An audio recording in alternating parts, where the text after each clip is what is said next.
బాబుజీ గారు మీరేంటి ఇలా వచ్చారు? అసలు లోపలికి ఎందుకు వెళ్ళావరా? బయటికి రావడానికి. ఇద్దరు ఇక్కడే ఉన్నారుగా, ఇప్పుడే తేల్చేస్తాను. నాతో ఏమన్నావు? అమ్మాయిని ప్రేమిస్తున్నావా? మధు, ఇతన్ని ప్రేమిస్తున్నావా? చిచి లేదు మాయా, ఇతను ఎవరో నాకు తెలియదు. ఇప్పుడు ఏమంటావరా? ఏదో ఒకటి అంటాను. అసలు అడగటానికి మీరు ఎవరండి? నేను పోలీస్ ఆఫీసర్ని, పైగా మధుకి మావయ్యని. అయితే ఏంటి?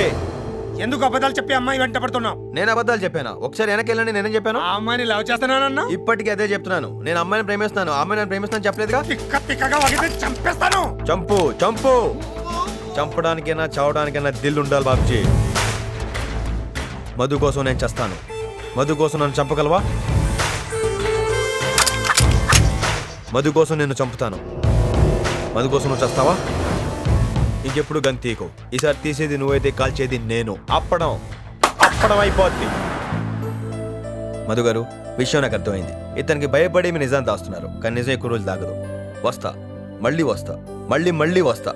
మీరు నిజం చెప్పేదాకా